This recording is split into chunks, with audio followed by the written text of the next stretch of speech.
السلام علیکم ورحمۃ اللہ وبرکاتہ۔ الحمد للہ نحمده ونستعینه ونستغفره ونؤمن به ونتوکل علیہ ونعوذ باللہ من شرور انفسنا ومن سیئات اعمالنا، من يهده الله فلا مضل له ومن يضلل فلا هادي له، ونشهد أن لا إله إلا الله وحده لا شريك له، ونشهد أن سيدنا ومولانا محمدا عبده ورسوله،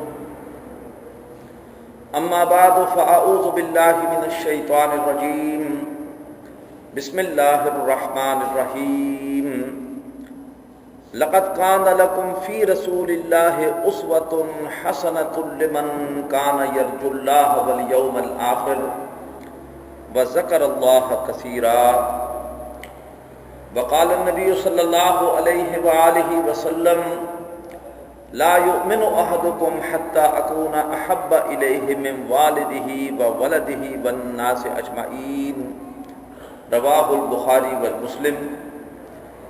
صدق اللہ العظیم وصدق رسولہ النبی الکریم ونحن علی ذلک لمن الشاہدین والشاکرین۔ رب اشرح لی صدری ویسر لی امری واحلل عقدۃ من لسانی یفقہوا قولی، سبحانک لا علم لنا الا ما علمتنا وعلیک توکلنا، آمین یا رب العالمین۔ محترم حضرات اور معزز خواتین، جیسا کہ آپ کے علم میں ہے کہ آج ہم نے انشاءاللہ سیرت النبی صلی اللہ علیہ وسلم کے جامع تصور پر گفتگو سمجھنی ہے۔ اس کے حوالے سے سیرت کے موضوع پر قرآن مجید کی عظیم آیت مبارکہ ہے سورۃ الاحزاب کی آیت نمبر 21، اسی کی تلاوت کی گئی ہے، اسی کے حوالے سے انشاءاللہ اس موضوع کو سمجھیں گے۔ ارشاد باری تعالیٰ ہے، لقد کان لکم فی رسول اللہ اسوۃ حسنہ، یقیناً تمہارے لیے اللہ کے رسول صلی اللہ علیہ وسلم کی ذات مبارکہ میں بہترین نمونہ ہے۔ لمن کان یرجو اللہ، اس کے لیے جو اللہ کا امیدوار ہے، اللہ تبارک و تعالیٰ سے محبت کرتا ہے، اللہ کی رضا چاہتا ہے۔ لمن کانا یرجو اللہ والیوم الآخر، اور جو آخرت کے دن کا طلبگار ہے، آخرت کی کامیابی چاہتا ہے۔ وذکر اللہ کثیرا، اور جس نے اللہ تبارک و تعالیٰ کو کثرت سے یاد کیا۔ اس آیت مبارکہ میں دو باتیں بیان ہوئی ہیں۔ پہلی بات تو یہ ہے کہ اللہ کے رسول کی ذات مبارکہ میں پوٹینشلی تمام انسانوں کے لیے بہترین نمونہ موجود ہے، لیکن فائدہ اسی کو پہنچے گا، نمونہ آپ کو وہی بنائے گا، آپ کی سنت سے، آپ کی سیرت سے رہنمائی اسی کو ملے گی کہ جو تین اوصاف رکھتا ہو، تین خوبیاں رکھتا ہو۔ جیسے قرآن مجید کے بارے میں ارشاد باری تعالیٰ ہے سورۃ البقرہ آیت 185 میں کہ ھدی للناس، یہ قرآن پاک تمام لوگوں کے لیے ہدایت ہے، لیکن سورہ بقرہ کے شروع میں کہا گیا کہ ھدی للمتقین، ہدایت ملے گی متقیوں کو۔ پوٹینشلی قرآن مجید میں ہر انسان کے لیے ہدایت ہے، چاہے کوئی عام انسان ہو، چاہے کوئی بہت بڑا ذہین اور فلسفی ہو، ہدایت سب کے لیے ہے، لیکن ملے گی کس کو؟ متقیوں کو، ہر ایک کو نہیں ملے گی۔ ڈاکٹر سعد احمد رحمۃ اللہ علیہ مثال سے بات کو سمجھاتے تھے کہ ڈسپرین کی ٹیبلٹ میں سر درد کا علاج ہے، لیکن ہر ایک کو اس سے شفا نہیں ملے گی۔ شفا اسی کو ملے گی جو کہ ڈاکٹر کی ہدایت کے مطابق اس ڈسپرین کو استعمال کرے گا۔ ورنہ ایک ٹیبلٹ میں شفا ہے، علاج ہے۔ تو قرآن مجید میں ہدایت ہے، لیکن ہر ایک کو نہیں ملے گی، ملے گی اسی کو جو متقی ہے، جس کی کچھ صفات ہیں جو سورہ بقرہ کے شروع میں بیان ہوئی۔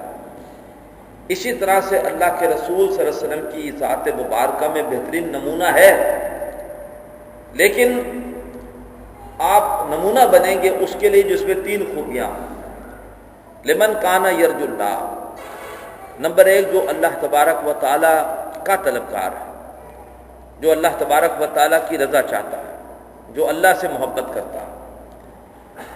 اللہ سے محبت کے حوالے سے بڑی پیاری آیت ہے سورہ آل عمران کی آیت نمبر 31 کہ قل ان کنتم تحبون اللہ فاتبعونی، اے نبی ان سے کہیے صلی اللہ علیہ وسلم اگر تم اللہ سے محبت کرتے ہو تو میری اتباع کرو، میری پیروی کرو، میرے نقش قدم پہ چلو۔ یحببکم اللہ، اللہ تعالیٰ بھی تم سے محبت کرے گا، ویغفر لکم ذنوبکم، تمہارے گناہ بخش دے گا۔ واللہ غفور الرحیم، اللہ بہت بخشنے والا اور بہت رحم کرنے والا۔ تو اللہ تعالیٰ ہمیں اپنی محبت نصیب فرمائے، اللہ تبارک و تعالیٰ ہمیں اپنی رضا کو ہی مطلوب مقصود بنانے کی توفیق عطا فرمائے۔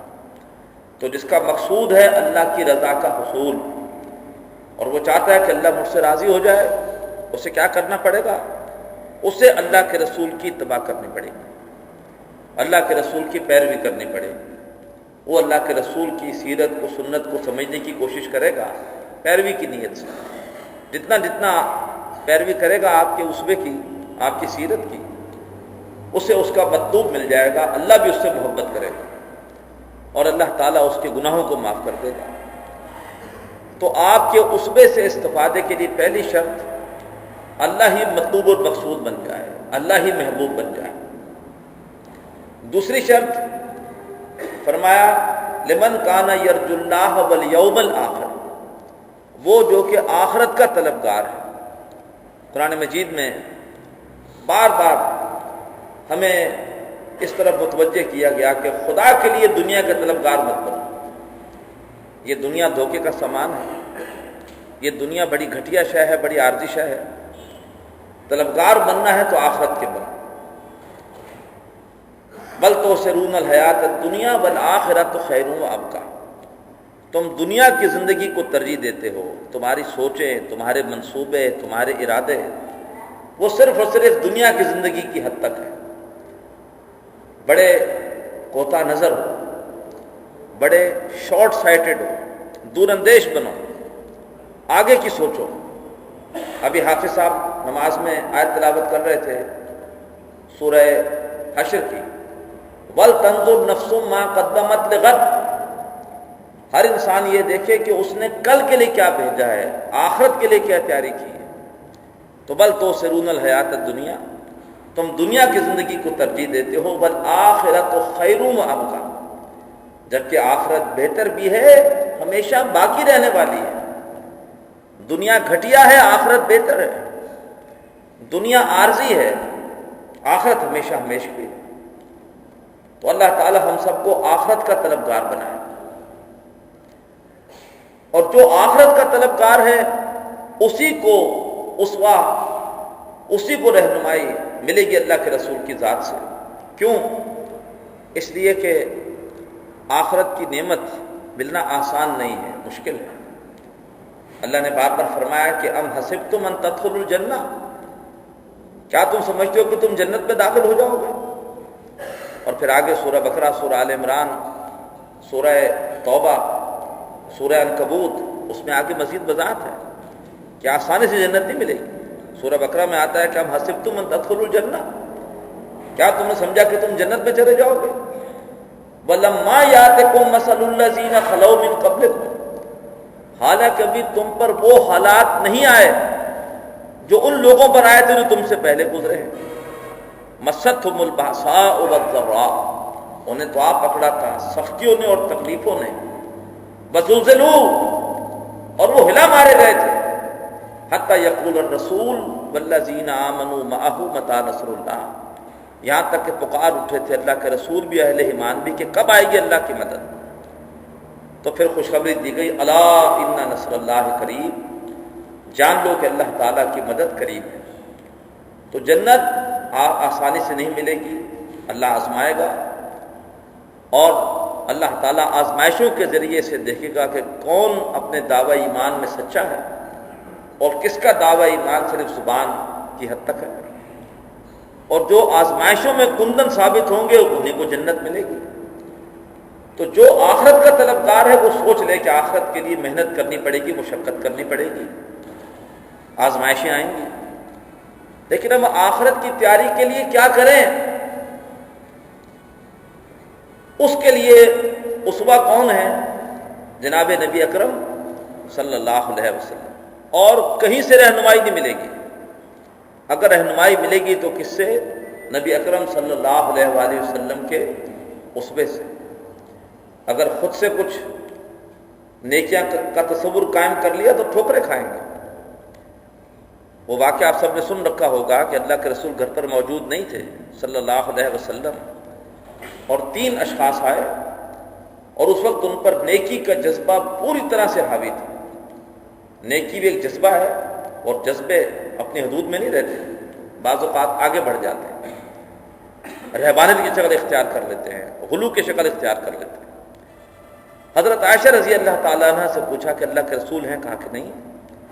کہا کہ اچھا کچھ سوالات پوچھنے ہیں، یہ بتائیے کہ نفل روزے کتنے رکھتے ہیں؟ کہا رکھتے بھی ہیں، چھوڑتے بھی ہیں۔ رات کو کتنی دیر تک کھڑے ہو کے نماز پڑھتے ہیں؟ تہجد میں کتنا وقت لگاتے ہیں؟ سوتے بھی ہیں اور نماز بھی پڑھتے ہیں۔ پھر آپس میں کہا کہ وہ تو اللہ کے رسول ہیں، بخشے بخشائے، انہیں زیادہ محنت کی ضرورت ہے۔ ان میں سے ایک نے کہا کہ اب میں کبھی بھی رات کو نہیں سوؤں گا، اور پوری رات اللہ کی بارگاہ میں کھڑے ہو کے نماز پڑھوں گا۔ دوسرے نے کہا کہ میں کبھی بھی روزہ نہیں چھوڑوں گا، ہمیشہ نفلی روزے رکھا کروں گا۔ تیسرے نے کہا کہ میں شادی نہیں کروں گا، شادی کی وجہ سے انسان دنیا داری میں پڑتا ہے، مسائل بڑھ جاتے ہیں، اللہ اللہ کروں گا۔ اتنے میں اللہ کے رسول آ گئے صلی اللہ علیہ وسلم، اور ان کی یہ باتیں سن لی، اور آپ نے ان کو ڈانٹا، اور یہ پہلا موقع ہے کہ آپ نے ایک دعویٰ کیا، ورنہ آپ عام طور پر بڑا عاجزی کا اظہار کرتے تھے، لیکن اصلاح کے لیے ضروری تھا یہ دعویٰ کہ میں تم میں سے سب سے زیادہ متقی ہوں، اور میں تم میں سب سے زیادہ اللہ سے ڈرتا ہوں، لیکن میں رات کو سوتا بھی ہوں اور نفل پڑھتا بھی ہوں، کبھی نفلی روزے رکھتا بھی ہوں، کبھی چھوڑتا بھی ہوں، اور میں نے شادی بھی کر رکھی ہے۔ فمن رغب عن سنتی فلیس منی، جس نے میری سنت سے دوری اختیار کی اس کا مجھ سے کوئی تعلق نہیں۔ لہذا ایک معتدل نمونہ اگر ملے گا ہمیں نیکی کے لیے تو کہاں ملے گا؟ اللہ کے رسول صلی اللہ علیہ وسلم کی ذات مبارکہ میں۔ تو اگر آخرت کی طلب ہے، آخرت کی کامیابی چاہیے، جہنم سے بچنا چاہتے ہیں، جنت چاہتے ہیں، تو کہاں سے ملے گی رہنمائی؟ نبی اکرم صلی اللہ علیہ وسلم کی مبارک اسوے سے۔ تیسری بات بیان فرمائی، وذکر اللہ کثیرا، آپ کی ذات مبارکہ اس کے لیے اسوہ بنے گی جو کثرت سے اللہ کو یاد کرنا چاہتا ہے۔ اللہ کا حکم ایسی سورۃ الاحزاب میں، یا ایھا الذین آمنوا اذکروا اللہ ذکرا کثیرا، اے لوگوں جو ایمان لائے ہو اللہ کا ذکر کرو کثرت سے۔ اللہ نے اس کی توفیق عطا فرمائے، لیکن اللہ کا ذکر کثرت سے کیسے کریں، اس کی کیا صورت ہو؟ اس کے لیے بھی نمونہ کون ہے؟ نبی پاک صلی اللہ علیہ وسلم۔ صبح اٹھتے ہی اللہ کا ذکر ہے، الحمدللہ الذی احیانی بعد ما اماتنی والیہ النشور، مصنون دعا۔ اس کے بعد بشری تقاضا ہے بیت الخلاء جانا، بظاہر ایک گھٹیا کام لگتا ہے، لیکن اس کے لیے بھی ذکر ہے، بیت الخلاء جاتے ہوئے مصنون دعا، بیت الخلاء سے نکلتے پھر مصنون دعا، وضو کرنے کے بعد دعا ہے، گھر سے نکل رہے ہیں مسجد جانا ہے تو گھر سے نکلنے کی دعا ہے، مسجد میں داخل ہونے کی دعا ہے، مسجد سے باہر نکلنے کی دعا ہے، مسجد میں تو ذکر ہی ذکر ہے، گھر میں داخل ہونے کی دعا ہے، ناشتہ کرنے کا آغاز کیا تب دعا ہے، ناشتہ مکمل ہوا ہے تب دعا ہے، لباس پہن رہے ہیں تو دعا ہے۔ تو اگر رہنا چاہتے ہیں ہر وقت حالت ذکر میں تو بہترین نمونہ کون ہے؟ جناب نبی اکرم صلی اللہ علیہ وآلہ وسلم۔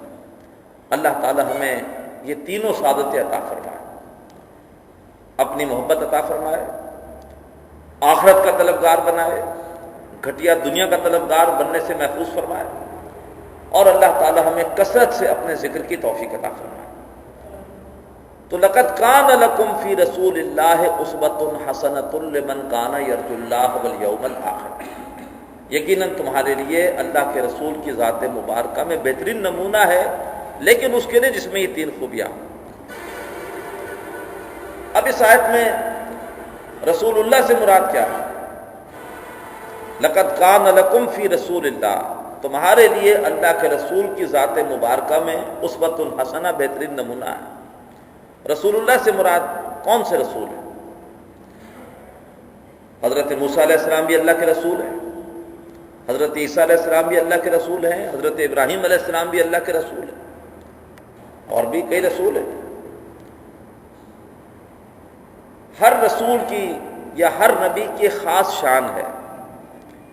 حضرت آدم علیہ السلام کی شان صفی اللہ، اللہ کے چنے ہوئے۔ حضرت نوح علیہ السلام کی شان نجی اللہ، اللہ تبارک و تعالی نے انہیں نجات دی،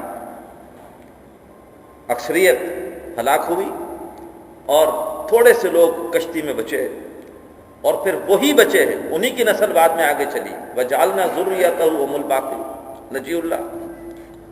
حضرت ابراہیم علیہ السلام خلیل اللہ، واتخذ اللہ ابراہیم خلیلا۔ حضرت موسیٰ علیہ السلام کلیم اللہ، وکلم اللہ موسیٰ تکلیما۔ حضرت عیسیٰ علیہ السلام روح اللہ، اللہ نے اپنی روح حضرت مریم سلام علیہا میں القا کی۔ حضرت عیسیٰ علیہ السلام روح اللہ ہے، وروح من، سورہ نساء کی آخری آیتوں میں آتا ہے۔ حضرت اسماعیل علیہ السلام ذبیح اللہ، اللہ کی راہ میں تو ان کو ذبح کر دیا تھا ابراہیم علیہ السلام نے، وہ تو اللہ نے ان کو محفوظ رکھا، اور ان کی جگہ جنت سے ایک مینڈا آیا، وَفَدَيْنَاهُ بِذِبْحٍ عَظِيمٍ۔ تو ہر رسول کی ایک خاص شان ہے۔ حضرت محمد کی خاص شان کیا ہے؟ محمد الرسول اللہ، آپ کی خاص شان ہے کہ آپ اللہ کے رسول ہیں۔ رسالت صرف آپ پر مکمل نہیں ہوئی، اپنے اعلیٰ ترین شان کو، عروج کو، اپنے کلائمیکس کو پہنچی۔ آپ رسول کامل ہیں۔ کیوں؟ اس سے پہلے جو بھی رسول تھے وہ صرف کسی خاص قوم کی طرف آتے تھے، ان کی دعوت ہوتی تھی یا قوم اعبدوا اللہ۔ آپ واحد رسول ہیں کہ جن کی رسالت تمام لوگوں کے لیے ہے۔ سورہ اعراف آیت 158، قل یا ایھا الناس انی رسول اللہ الیکم جمیعا، اے لوگوں میں تم سب کی طرف اللہ کا رسول ہوں۔ رسول کے معنی بھیجا ہوا، اللہ نے بھیجنے کا حق ادا کر دیا، آپ کی ذات مبارکہ میں رسالت کا حق ادا ہو گیا کہ آپ سب کی طرف رسول ہیں، آپ کو سب کی طرف بھیجا۔ باقی رسولوں کی رسالت وہ ایک خاص پیریڈ کے لیے تھی، اس کے بعد ختم۔ اللہ کے رسول کی رسالت قیامت تک کے لیے، آپ کے بعد اور کوئی رسول نہیں آئے گا، اب قیامت تک کے لیے آپ رسول ہیں صلی اللہ علیہ وسلم۔ اور باقی رسولوں کی رسالت ایک خاص علاقے تک تھی، آپ کی رسالت گلوبل ہے، آپ کی رسالت پورے قرۂ ارضی کے لیے۔ اس حوالے سے رسول اللہ صلی اللہ علیہ وسلم کی شان اگر کسی ہستی میں تو وہ کون ہیں؟ حضرت محمد صلی اللہ علیہ وآلہ وسلم۔